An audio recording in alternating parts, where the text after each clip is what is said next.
All right, so today we're going to be diving deep into Jeffrey Abel's Philosophy at the Edge of Chaos. Have you read this one? I have, yeah. I'm really excited about this one. Yeah. It's all about how the concept of difference can help us understand complex systems from Right.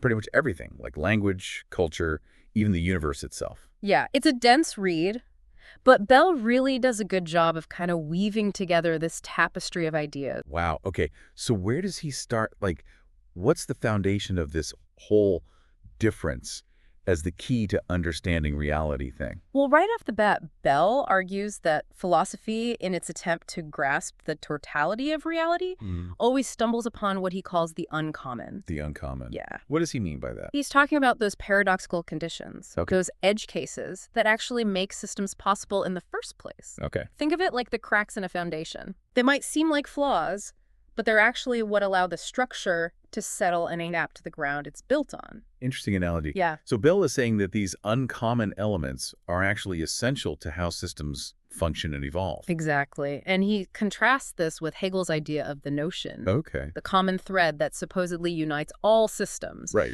Bell argues that it's not commonality, but rather the unique contradictions, the things that don't fit neatly into categories that Yeah. drive change and evolution. So it's not about finding some universal principle that explains everything, Right. but about embracing the messy, paradoxical nature of reality itself. That's a great way to put it. Okay. And this is where Nietzsche comes in with his emphasis on becoming over static being. Okay. Bell sees this as central to understanding difference. Right. Nietzsche was all about that constant flux, that never-ending process of change. Precisely. And for Deleuze, difference itself isn't a fixed state, but a dynamic, self-differing process. It's not just that things are different from each other, but that difference is what drives the creation of new forms and possibilities. Okay, so how does Nietzsche's concept of eternal recurrence fit into all of this? I've always found that a bit mind-boggling.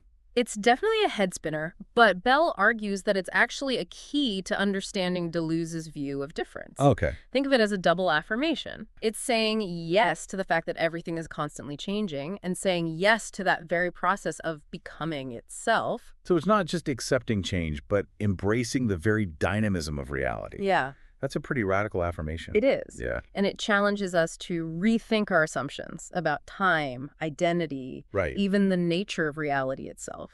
Now, Bell makes this fascinating connection between Nietzsche and Plato, Yeah. two philosophers who seem like polar opposites. Right. What's the link there? Well, Bell argues that both of them are grappling with what he calls the double bind of mimesis. The double bind of mimesis. Sounds intriguing. It's this tension between our need to represent the world, Okay. to create meaning through language, art, philosophy, and the fact that this representation can never fully capture the dynamic process of becoming. Right. It's like trying to capture the essence of a wave in a photograph. Right. You can capture its form at a specific moment, but you miss the dynamism, the constant movement that makes it a wave. I see. So it's the tension between our need to simplify reality to understand it and the realization that reality is always more complex than our representations. Precisely. And for Nietzsche, the answer to this puzzle lies in his concept of the will to power, Okay. the driving force behind how we evaluate and affirm the world around us. Okay. It's not just about representing the world accurately, but about actively shaping it through our interpretations and actions.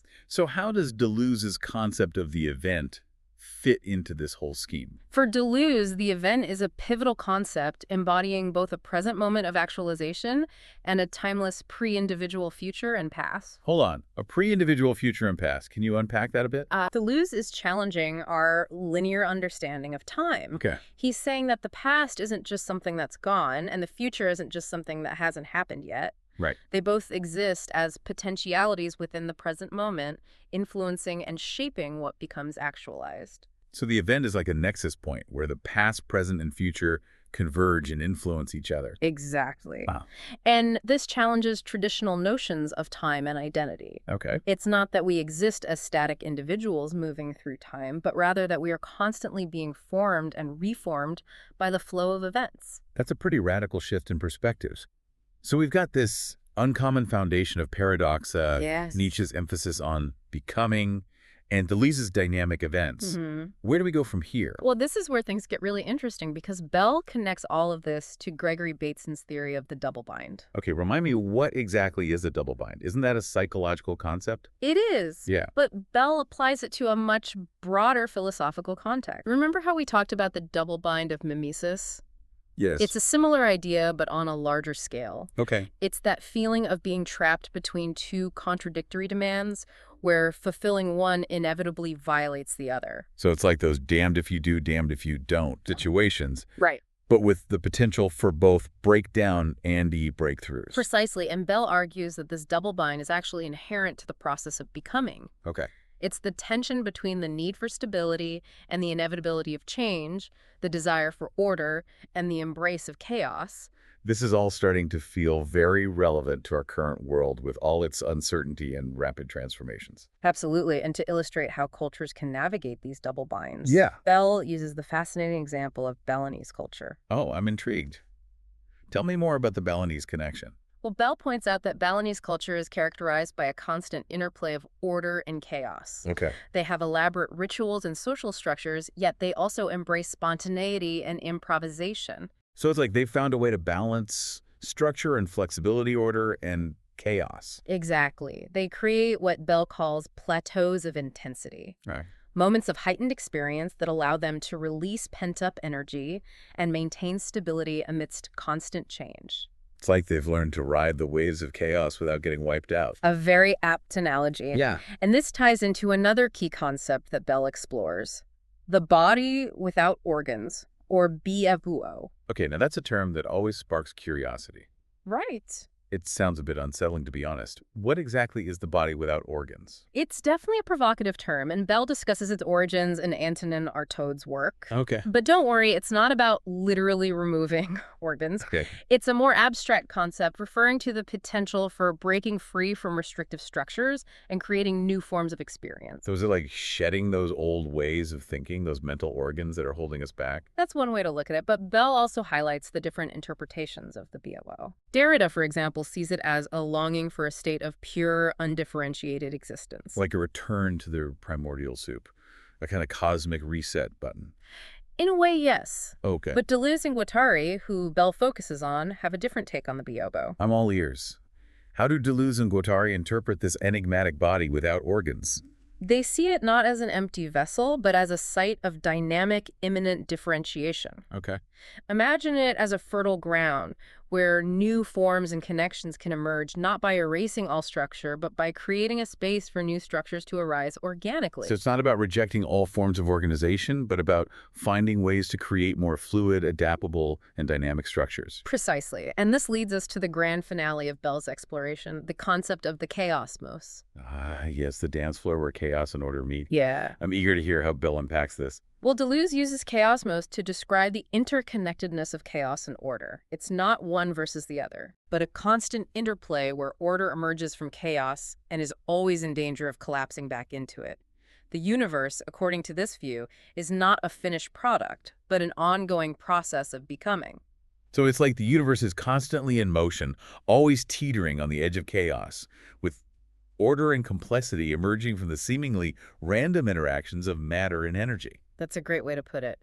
And to understand this process, Deleuze introduces the concept of the abstract machine. Okay, I'm ready for another mind-bending concept. What exactly is an abstract machine in Deleuze's framework? Think of it as a model for understanding how order arises from chaos. Okay. It's not a physical machine, but a conceptual tool for describing the processes of selection, organization, and differentiation that drive the emergence of complex systems. So is the abstract machine like the choreographer of the chaosmos guiding the dance between chaos and order? You could see it that way. Yeah. It helps us understand how seemingly random events can lead to the emergence of intricate patterns and structures, from the formation of galaxies to the evolution of life on Earth. This is all incredibly fascinating, but I have to ask, what does this all mean for us?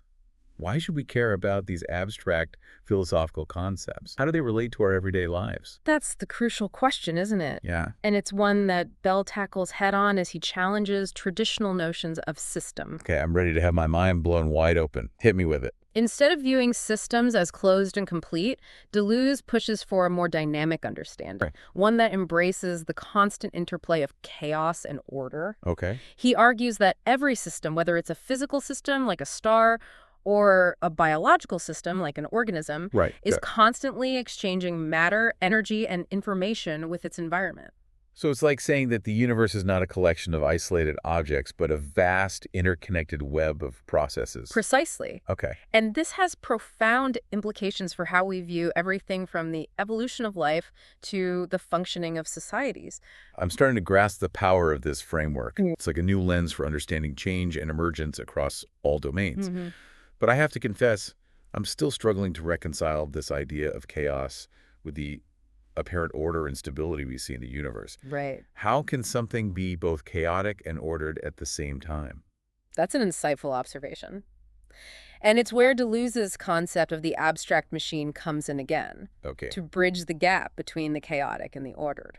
We'll explore this in more detail in the next part of our deep dive. This is all incredibly mind-expanding. I'm already on the edge of my seat. See you in part 2. Welcome back.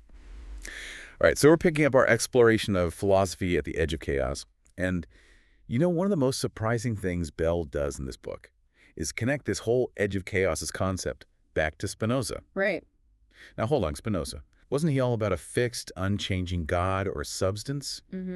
How does that fit with this dynamic, ever-changing view of reality we've been discussing? That's the common misconception. Bell does a great job of highlighting the more dynamic aspects of Spinoza's thought. He points out that Spinoza's God, or what he calls God nature, can actually be understood as this incredibly indeterminate self-ordering process of becoming. So you're saying that even for Spinoza, there's this underlying dynamism, this constant unfolding of reality. Exactly. And Bell shows how the Spinozan concept of substance and its attributes helps us understand how the finite and the infinite, the changing and the eternal, are intertwined. Okay, remind me, what are attributes in Spinoza's philosophy? For Spinoza, an attribute is what the intellect perceives as the essence of a substance. Looking at a diamond and seeing its brilliance, clarity, and cut.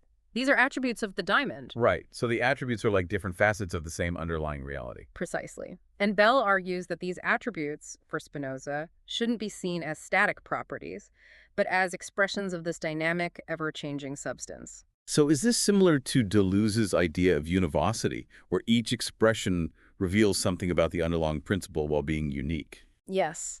It's that same idea of multiplicity within unity.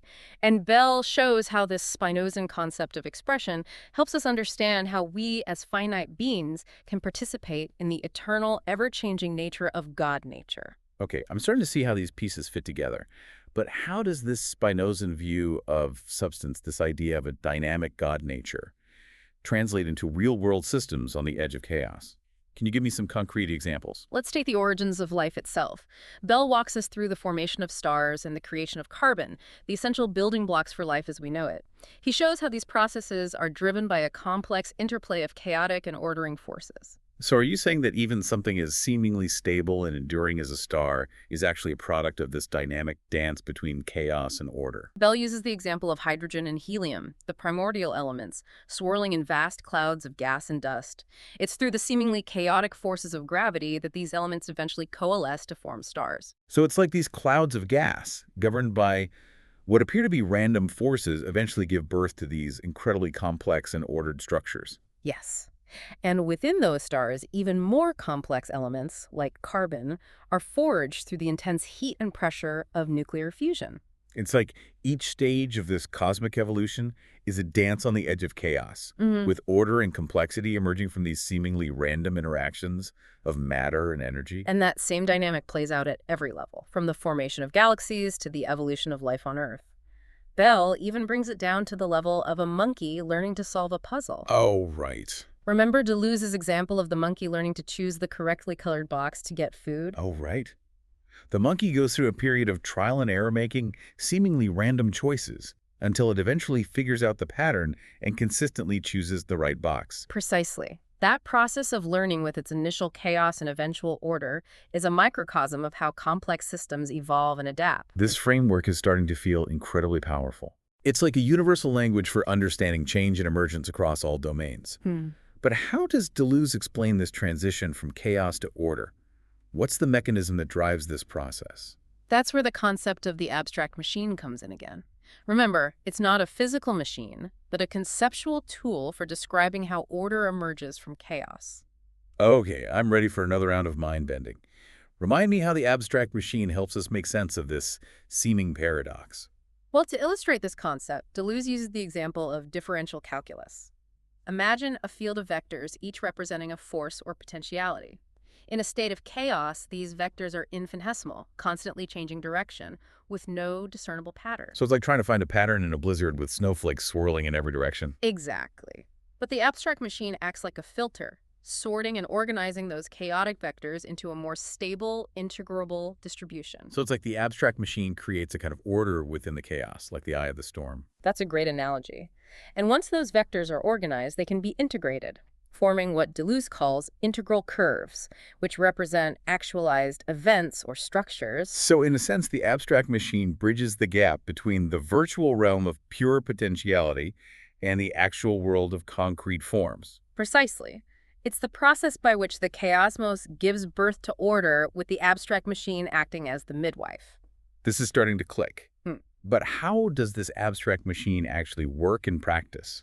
What are the steps involved in this transition from chaos to order? Deleuze argues that the abstract machine operates through a process of double articulation, a concept he borrows from the work of geologist Pierre Rousset. Double articulation. Is that like the double affirmation we discussed with Nietzsche's eternal recurrence? There are definitely parallels. Think of it as a two-step process. In the first articulation, the abstract machine selects and sorts elements from a chaotic flow, creating a provisional structure or form. So it's like a sculptor shaping the raw clay into a recognizable form. Exactly. And in the second articulation, that form is then solidified, actualized, and differentiated, making it more stable and enduring. So it's like the sculptor firing the clay in the kiln, making the form permanent. Perfect analogy. And Bell gives us numerous examples of this double articulation process at work in the real world, from the formation of sedimentary rocks to the evolution of language. Okay, I'm on the edge of my seat. Give me those real-world examples. Yeah. How does this double articulation play out in the formation of rocks, for instance? Imagine a river carrying sediment, sand, pebbles, silt, all jumbled together in a chaotic flow. So the river represents the initial chaotic state, with the sediment being the raw material for the abstract machine to work on. Precisely. The first articulation comes into play as the river deposits those sediments. As the water flow slows down, the heavier particles settle first, then the lighter ones creating a layered structure. So the slowing down of the river acts like the filter organizing the chaotic flow of sediment. Exactly. And then comes the second articulation. Over time, those sorted sediments are compressed and cemented together, forming distinct layers of sedimentary rock. So the abstract machine, in this case, is the combination of the river's flow and the geological processes of compression and cementation. Precisely. And the result is this beautifully stratified rock formation, with each layer representing a specific moment in geological time. It's amazing how something as seemingly static and unchanging as a rock formation is actually a testament to this dynamic process of chaos and order. And that same process is at work in countless other phenomena, from the formation of stars and planets to the evolution of life and the development of language and culture. It's a universal principle of emergence and change. This is all incredibly mind-expanding, but I have to ask, if this abstract machine is operating at all levels of reality, shaping everything from stars to societies, does that mean there's no room for free will or individual agency? Are we just cogs in this cosmic machine? That's a profound question, and one that takes us to the heart of Deleuze's philosophy. And that's precisely what we'll be diving into in the final part of our deep dive. Okay, so we're back for the final part of our deep dive into philosophy at the edge of chaos. And that last discussion about the abstract machine really got me thinking, if this force is operating at all levels of reality, shaping everything from galaxies to our own learning processes, where does that leave room for free will? Are we really just cogs in this cosmic machine? That's the million-dollar question, isn't it? And it's one that Bell tackles head-on, guiding us through Deleuze's nuanced and often challenging perspective on this very issue. So does Deleuze think we have free will, or are we just puppets of the chaosmos? Deleuze wouldn't frame it in such black and white terms. Remember, he's all about embracing paradox and complexity. He wouldn't see it as a choice between free will or determinism, but rather as an exploration of how those seemingly opposing forces might coexist and interact. Okay, I'm intrigued. How does Deleuze reconcile these seemingly contradictory ideas? How can we have both freedom and constraint? Well, think back to that example of the monkey learning to choose the right box. Initially, its choices seem random, driven by instinct and trial and error. But as it learns, as it interacts with the environment and the rules of the game, its choices become more deliberate and consistent. So are you saying that freedom comes from understanding the constraints and possibilities of the systems we're embedded in? That the more we understand the rules of the game, so to speak, the more effectively we can play it? That's a great way to put it. For Deleuze, freedom isn't about some absolute unconstrained will floating free from all conditions. It's about becoming attuned to the flows of the chaosmos, recognizing the patterns and potentialities that are emerging and aligning our actions with those flows. So it's not about denying the constraints, but about understanding them and working within them creatively.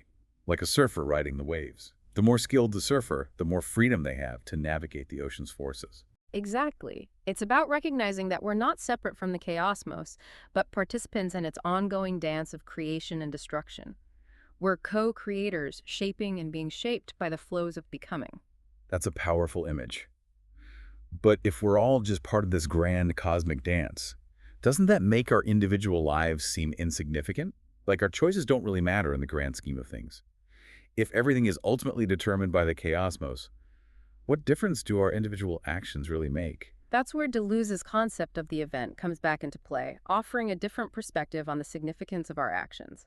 Remember how we talked about the event being both a specific moment in time and a container for past and future possibilities? Right, it's like a snapshot that somehow contains the whole movie, capturing the flow of time in a single frame. And Deleuze suggests that our choices, our actions, are like those events. They ripple outwards, impacting the flow of the chaosmos in ways we can't always predict or control. They become part of the fabric of reality, influencing the unfolding of events in both subtle and profound ways. So it's like the butterfly effect. Yeah. Even small actions can have significant consequences, rippling outwards and affecting the whole system. Precisely. And that's why our choices do matter, even if they seem small or insignificant in the grand scheme of things. We're not just passive observers of reality, but active participants in its creation. Our actions, our choices become woven into the tapestry of becoming. That's incredibly empowering. It means we have a responsibility to act thoughtfully and ethically, knowing that our choices have real consequences, not just for ourselves, but for the whole interconnected web of existence. But if we're all just expressions of this impersonal force, this abstract machine operating at the heart of reality, does that mean there's no ultimate purpose or meaning to existence? Is it all just a random dance of chaos and order with no inherent direction or goal? That's the ultimate existential question, isn't it? Yeah. And Deleuze, following in Nietzsche's footsteps, offers a radical and challenging answer. He suggests that there is no pre-given meaning or purpose to existence. There's no grand plan, no cosmic blueprint. We, as participants in the chaosmos, are the creators of meaning. So meaning isn't something we discover out there in the universe, but something we create through our choices, our actions, our interpretations. Exactly. We're not beholden to some external authority or cosmic plan. We're free to create our own values, our own purposes, our own sense of meaning. And that's both liberating and terrifying, isn't it? It places the responsibility squarely on our shoulders. It's a huge responsibility, but also a tremendous opportunity. It means we have the power to shape not only our own lives, but the very fabric of reality itself. So in the end, it seems like Deleuze isn't trying to solve the age-old debate between free will and determinism, but rather offering a new way of understanding the relationship between them. Yes, it's not about finding the right answer, but about expanding our thinking, embracing the complexity and paradox of existence. It's about recognizing that we exist at the edge of chaos, where order and disorder are in constant interplay, where freedom and constraint are intertwined. And it's within that dynamic interplay, that dance on the edge, that we find the potential for true creativity and self-expression. Bell sums it up beautifully when he writes that philosophy in its purest form is a critique without redemption. It's not about finding final answers or achieving some ultimate state of enlightenment. It's about continually questioning, exploring, and pushing the boundaries of thought itself. That's the essence of Deleuze's philosophy, and Bell does a masterful job of conveying its power and complexity. He doesn't offer easy answers, but he invites us to embrace the chaosmos, to become active participants in its ongoing creation, and to find meaning and purpose in the very act of becoming. Well, that was quite a journey. Bell's Philosophy at the Edge of Chaos has certainly given us a lot to think about. It's a challenging read, but it offers a profound and ultimately empowering perspective on the nature of reality, freedom, and the meaning of life itself. It's a book that stays with you long after you finish reading it, prompting you to see the world and your place in it in a whole new light. If you're looking for a deep dive into the world of Deleuze and a fresh perspective on some of life's biggest questions, I highly recommend checking out Philosophy at the Edge of Chaos. Until next time, keep questioning, keep exploring, and keep embracing the chaos most.